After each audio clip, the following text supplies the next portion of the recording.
Lever des fonds en seed, c'est un peu le premier grand saut dans le vide pour une startup, non?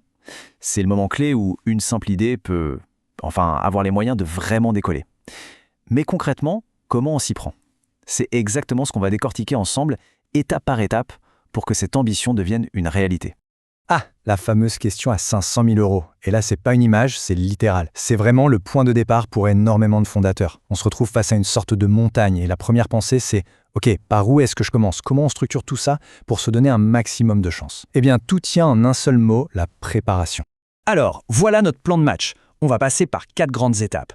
Premièrement, est-ce que tu es vraiment prêt? Ensuite, on verra qui sont tes investisseurs potentiels. Troisième point, tout le processus, du pitch jusqu'à l'offre. Et pour finir, le nerf de la guerre, comment négocier les points les plus importants. Ok, première étape, et c'est sans doute la plus importante, on fait une pause et on regarde à l'intérieur. C'est le moment de l'introspection. Avant même de penser à envoyer un seul email, il faut faire un vrai diagnostic. Parce que la question, ce n'est pas « est-ce que j'ai besoin d'argent ?» La réponse est souvent oui. La vraie question, c'est « est-ce que ma boîte est prête à recevoir cet argent ?» Bon, commençons par la base de la base, c'est quoi le seed? On parle aussi d'amorçage. En gros, c'est le premier vrai tour de financement. Là, on a dépassé le stade de la love money, l'argent de la famille et des amis. C'est le premier capital qui vient de l'extérieur et son but, c'est de structurer la boîte et d'aller chercher ce fameux product market fit. C'est vraiment le carburant qui fait passer une idée de simple projet à une véritable entreprise. Pour être prêt, il faut arriver avec la bonne boîte à outils. Et dans cette boîte, il y a 4 indispensables, vraiment. D'abord, le pitch deck, c'est ton arme de séduction. Ensuite, le business plan. Là, c'est pour convaincre avec les chiffres, pour rassurer. La data room, c'est la preuve par A plus B que ton projet est solide. Et enfin, la cap table, la table de capitalisation, pour que tout soit hyper clair sur qui possède quoi dans la boîte. Chacun de ces documents a un rôle super précis. Et cette citation de Jean de la Roche-Brochard, elle résume tout. Mais alors tout. 20 mots et 3 idées par slide, maximum. Pourquoi? Parce qu'il faut se mettre à la place de l'investisseur. Il envoie des centaines des decks. Le but, c'est pas de le noyer d'infos, c'est de lui donner envie d'en savoir plus, de décrocher son téléphone. Il faut être ultra percutant, aller droit au but. On arrive à la question qui fâche, la fameuse valorisation. Ce tableau, il est super utile parce qu'il donne des fourchettes réalistes selon les stades où tu en es. Et c'est crucial de bien se positionner. Si tu vises trop haut, tu risques de faire peur à tout le monde. Si tu vises trop bas, tu vas te diluer beaucoup trop et le regretter plus tard. Du coup, ces chiffres, c'est un excellent point de départ pour commencer à réfléchir sérieusement. Ok, super. Disons que la préparation est faite, les documents sont prêts, et maintenant, à qui on parle? Parce que, attention, tous les investisseurs ne sont pas les mêmes. Et trouver le bon partenaire, c'est tout aussi important, sinon plus, que de trouver le bon montant. En phase de seed, tu vas surtout croiser 2 types de profils. D'un côté, les business angels. Ce sont souvent d'anciens entrepreneurs qui mettent leur propre argent, mais aussi leur réseau et leur expérience. De l'autre côté, les fonds de capital risque, les VC. Là, c'est une structure pro avec beaucoup plus de capital. Le choix entre les deux, il dépend vraiment de ce que tu cherches. Le montant, bien sûr, mais aussi le type d'accompagnement. Est-ce que tu veux de l'argent intelligent et un mentor ou une grosse force de frappe financière? C'est la vraie question. Et crois-moi, le terrain de jeu est assez grand.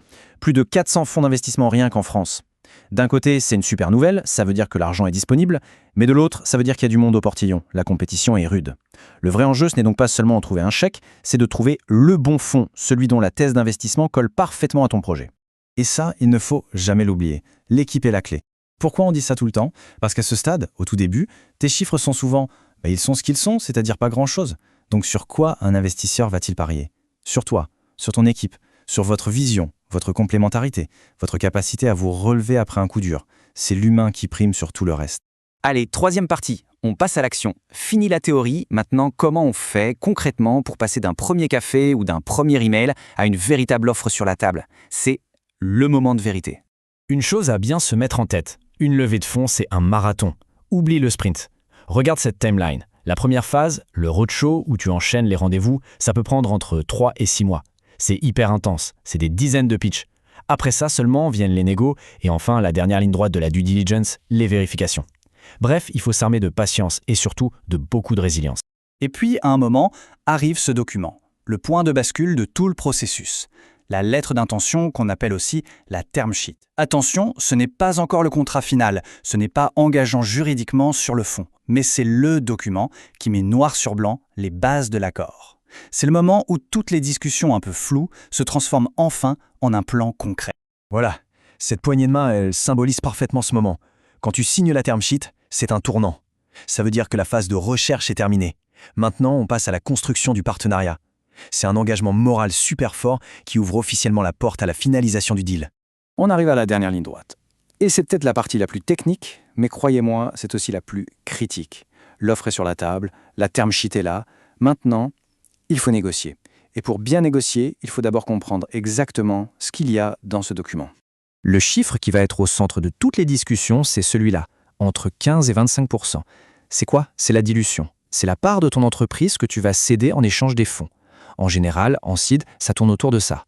L'équilibre à trouver est super délicat. Il faut lever assez d'argent pour avancer, mais sans lâcher une trop grosse partie de ta boîte trop tôt. Il faut toujours penser au tour de table suivant. Et s'il vous plaît, un conseil, ne vous focalisez pas uniquement sur la valorisation. Une term sheet, ce n'est pas juste un chiffre, c'est un contrat qui va définir votre relation pour des années. Il y a des clauses dedans qui sont absolument vitales à comprendre. La dilution, bien sûr, mais aussi les droits des actionnaires, la préférence de liquidation, c'est-à-dire qui est payé en premier en cas de vente, et les clauses de protection, les fameux vétos. Ces 4 points, c'est vraiment le minimum syndical à maîtriser sur le bout des... Et attention, gros warning ici. Il y a des erreurs juridiques toutes bêtes qui peuvent faire capoter tout le deal, même quand on est tout près du but. Une mauvaise structure juridique au départ, des accords pas clairs entre les fondateurs, la propriété intellectuelle mal protégée. Si un investisseur découvre ça pendant la due diligence, il peut se retirer du jour au lendemain. Donc les maîtres mots ici, c'est vraiment anticipation et rigueur. Alors, après tout ça, après tout ce chemin, on en revient toujours à la même question finalement. Quelle est la bonne valorisation? Est-ce que ce chiffre, c'est vraiment la seule chose qui compte? Et la réponse, la vraie clé, elle est là. La meilleure valorisation, ce n'est pas forcément la plus haute. C'est celle qui te permet d'attirer les bons partenaires pour le long terme. Parce que lever des fonds, ce n'est pas juste encaisser un chèque. C'est faire monter des gens à bord de ton bateau pour un très long voyage. Et parfois, le choix de l'équipage est bien plus important que la taille du trésor de départ. C'est vraiment ça qu'il faut garder en tête.